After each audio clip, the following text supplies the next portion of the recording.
Hello guys, welcome to AS university में आपका बहुत बहुत स्वागत है।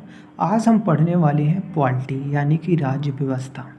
सबसे पहले इसके कुछ आयामों की हम बात कर लेते हैं। तो सबसे पहले कौन कौन से आयाम को हम डिस्कस करने वाले हैं ताकि एक पृष्ठभूमि बैकग्राउंड आपके माइंड में बन जाए इस सब्जेक्ट से रिलेटेड। तो सबसे पहले हम देखेंगे कि ओरिजिन ऑफ पॉलिटी का उदय कहाँ से होता है। फिर उसके बाद हम देखेंगे कि भारत का संवैधानिक विकास किस तरीके से होता है, यानी इसमें हम देखेंगे कि कौन सी कंपनी पहले आई और किस प्रकार से अपना वर्चस्व स्थापित किया। फिर उसके बाद एक पूरा ही राज्य हड़प लेती है और फिर उस राज्य में अपनी व्यवस्था चलाती है, उसके लिए नए नए रूल रेगुलेशन लाती है और फिर उस तरीके से वही जो है कि रूल और रेगुलेशन एक संविधान का रूप ले लेते हैं। तो ये थी आज की हमारी पृष्ठभूमि, जो कि हम इन आयामों पर आज चर्चा करने वाले हैं। फिर उसके बाद बहुत सारे जो रेगुलेटिंग एक्ट है, चार्टर्स एक्ट है, भारत शासन अधिनियम है, उन सभी के बारे में हम बात करेंगे।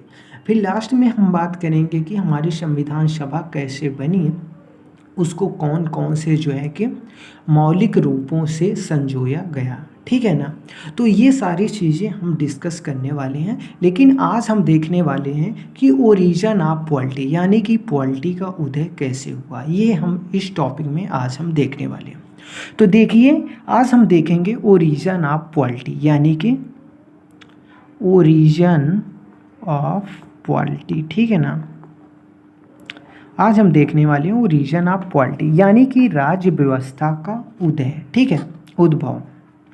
देखिए, कोई भी सब्जेक्ट हो या कोई भी चीज़ हो, उसका उदय एक सोच से होता है। क्या होता है? एक सोच से होता है। इसी सोच को हम क्या बोलते हैं? दर्शन बोलते हैं।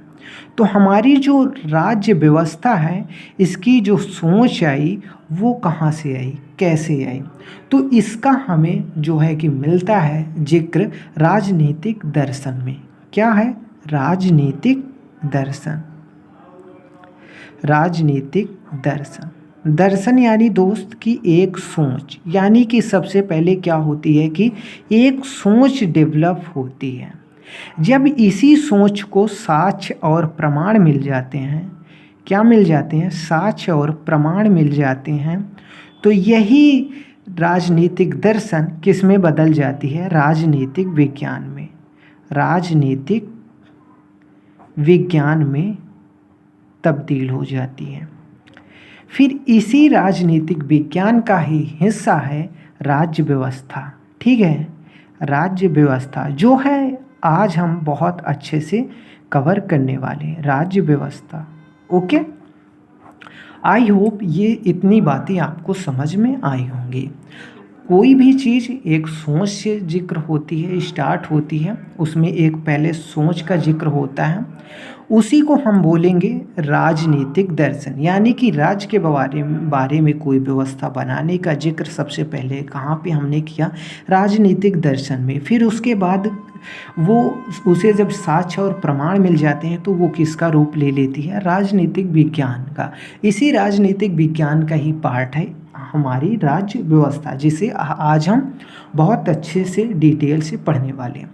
तो आप बोलोगे कि सबसे पहले इसे किसने जो है कि विचार लाया अपने माइंड में? तो आपको बता दें, ग्रीक, यानी कि सबसे पहले ये सोच देखने को मिलती है ग्रीक में, यानी कि यूनान में। और इसी की राजधानी क्या है? एथेंस है। इसी की राजधानी क्या है?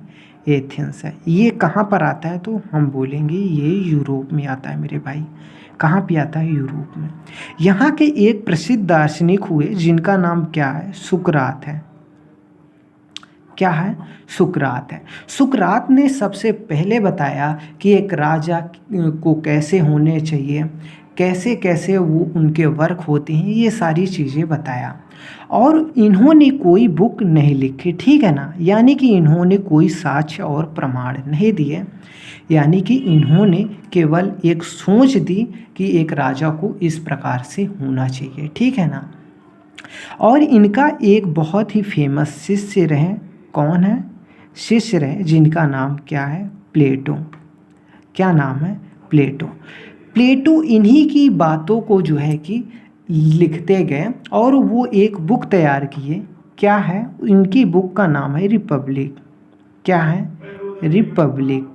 इनकी बुक का क्या नाम होता है? और रिपब्लिक। इन्होंने और एक एकेडमी खोली, Das academy, the academy, okay, the academy. ये एक एकेडमी खोलते हैं जिसका नाम होता है द एकेडमी, और एक बुक लिखते हैं जिसका नाम होता है रिपब्लिक। इसमें इन्होंने अपने गुरु यानी सुकरात के बताए गए सिद्धांतों को पिरोया यानी कि रखा, और कुछ पर्सनल थाट भी रखे जो कि एक राज्य के बारे में बताते हैं, ठीक है ना, कि एक राजा को कैसे होने चाहिए।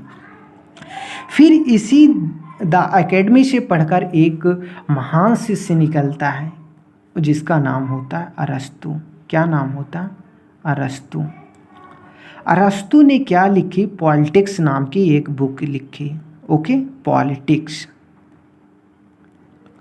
पॉलिटिक्स नाम की एक बुक लिखी, और इसीलिए पॉलिटिक्स नाम की इन्होंने बुक लिखी जिसे हम क्या कहते हैं? इसीलिए हम इन्हें कहते हैं राजनीति विज्ञान का जनक।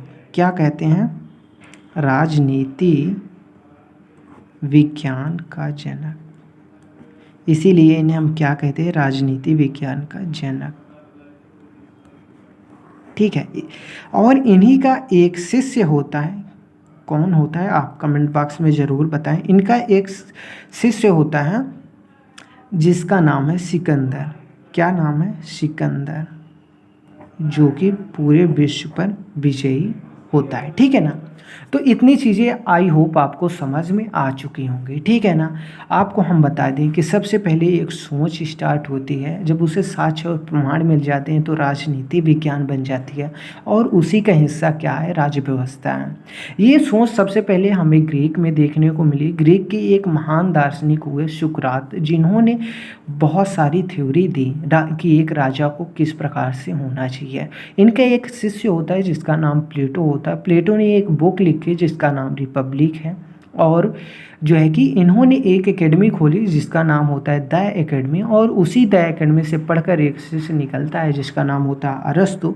अरस्तु एक बुक लिखता है जिसका जो कि क्या होता है? पॉलिटिक्स नाम की एक बुक लिखता है, जिससे इनको कहा जाने लगा राजनीति विज्ञान का जनक। और अरस्तु के एक शिष्य होते हैं जिसका नाम होता है अलेक्जेंडर। ओके, इन्हें अलेक्जेंडर थर्ड भी बोलते हैं, ठीक है ना, सिकंदर। तो आई होप इतनी चीज़ें आपको बहुत ही आसानी से कवर हो गई होंगी। तो इस प्रकार से बहुत सारे दार्शनिक हुए और एक राज्य के बारे में परिभाषा देते रहे, लेकिन कोई जो है कि एक एग्जैक्ट परिभाषा पर नहीं आ पा रहे थे, यानी कि कोई एक राज्य की निश्चित परिभाषा नहीं दे पा रहे थे। तो ये निश्चित परिभाषा मॉन्टेविडो जो है कि एक सम्मेलन होता है, मॉन्टेविडो सम्मेलन, ठीक है ना, ये 1933 में होता है। यहाँ पर बहुत सारे दार्शनिक आए, बहुत बड़े बड़े लोग आए, और ये जो है कि इस बात पर चर्चा की है कि आप जो है कि एक राज्य की सही परिभाषा दीजिए कि हम किसे राज्य बोलें। तो यहाँ से वो कि यहाँ पर इस कन्वेंशन में निकल के आई राज्य की परिभाषा। क्या निकल के आई? राज्य की परिभाषा, ठीक है, निकल के आती है।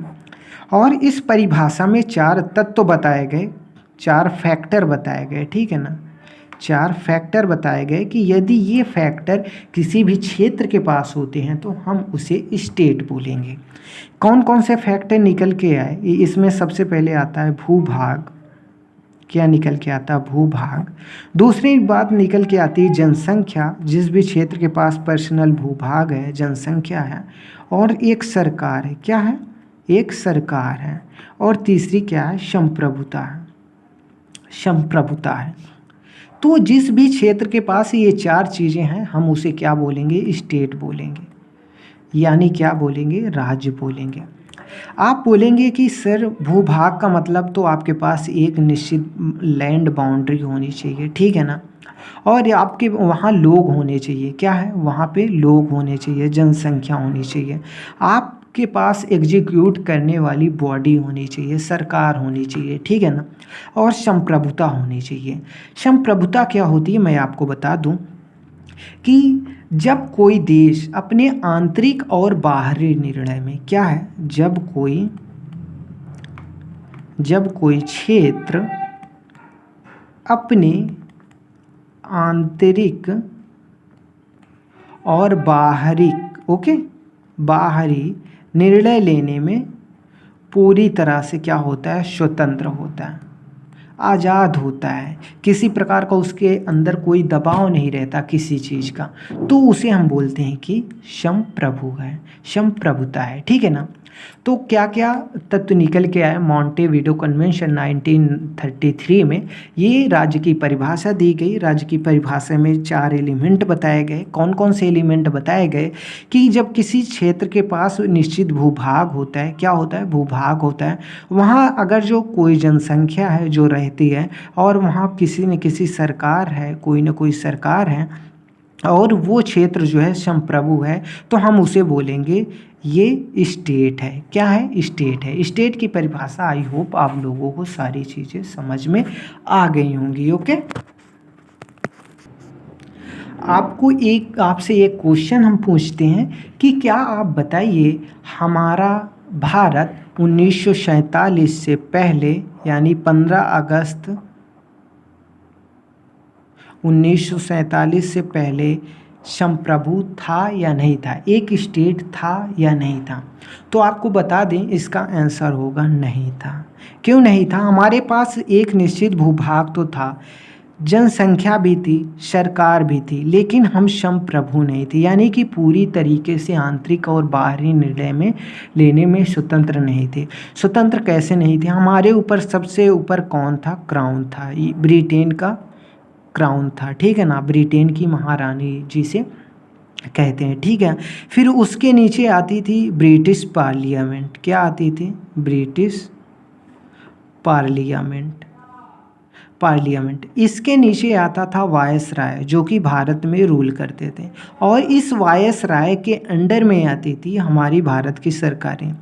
तो इस तरीके से हम कोई भी निर्णय लेने में स्वतंत्र नहीं थे, इसलिए हम कहेंगे कि हमारा देश भारत 1947 से पहले संप्रभु नहीं था। ओके, यहाँ तक आप लोगों को आई होप सारी चीज़ें समझ में आई होंगी।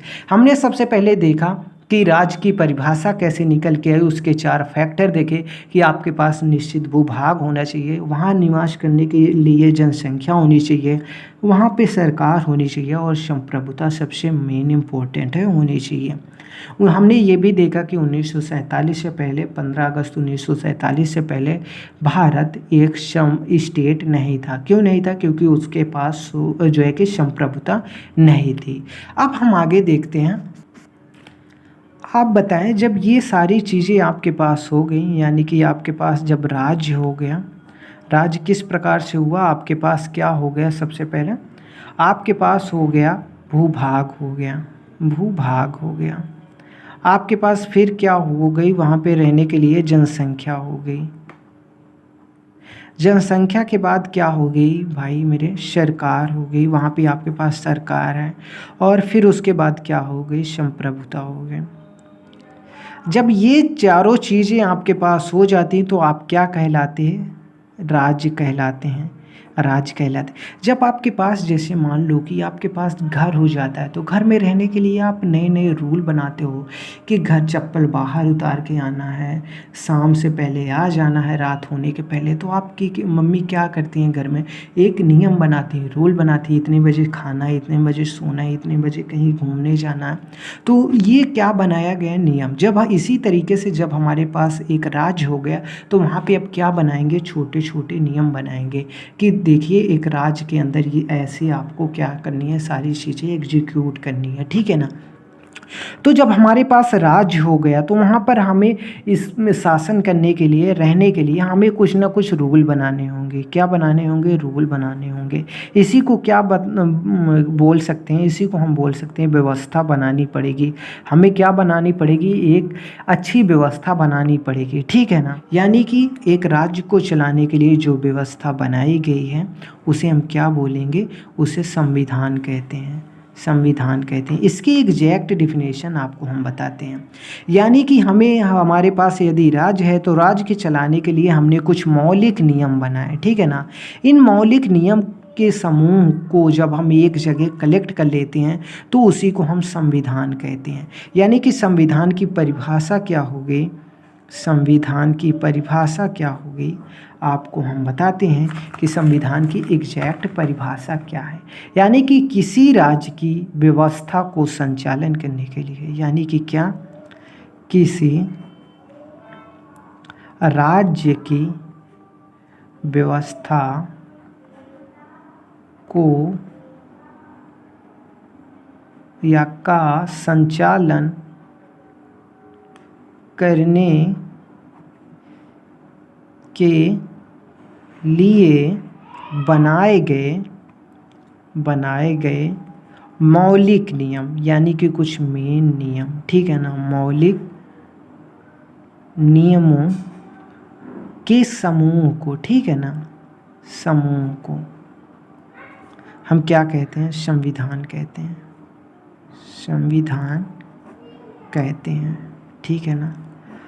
आई होप आपको चीज़ें समझ में आ गई। क्या है, जब हमारे पास, मेरे भाई देखिए कि जब हमारे पास एक राज्य आ गया तो वहाँ पे जो है कि हमें क्या बनाना पड़ेगा, एक कुछ नियम बनाने पड़ेंगे, वहाँ पर कुछ मौलिक रूल बनाने पड़ेंगे।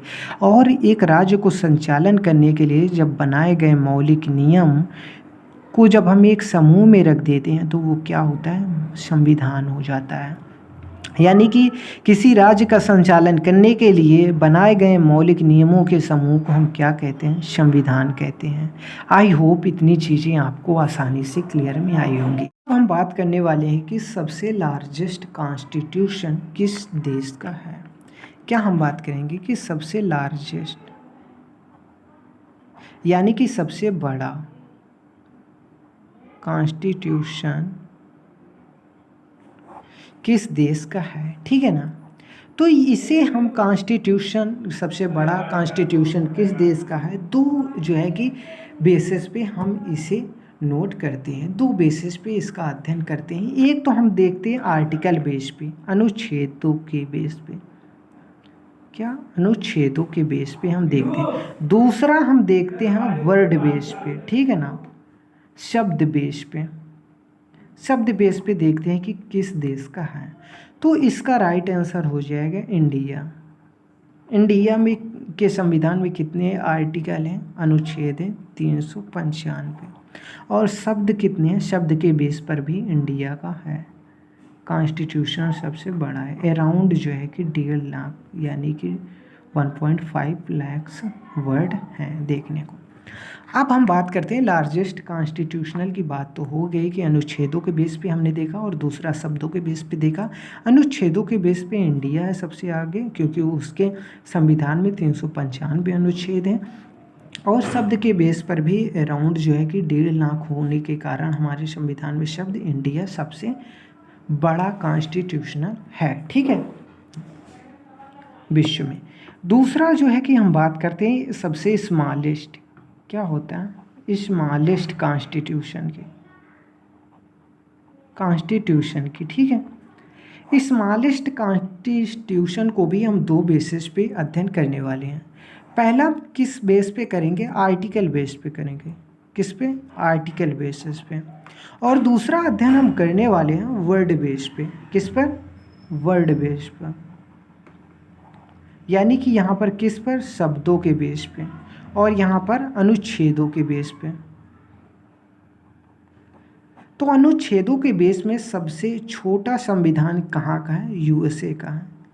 यहाँ पे ओनली 7 अनुच्छेद हैं, कितने हैं, अनुच्छेद हैं, 7 अनुच्छेद हैं यहाँ के संविधान में।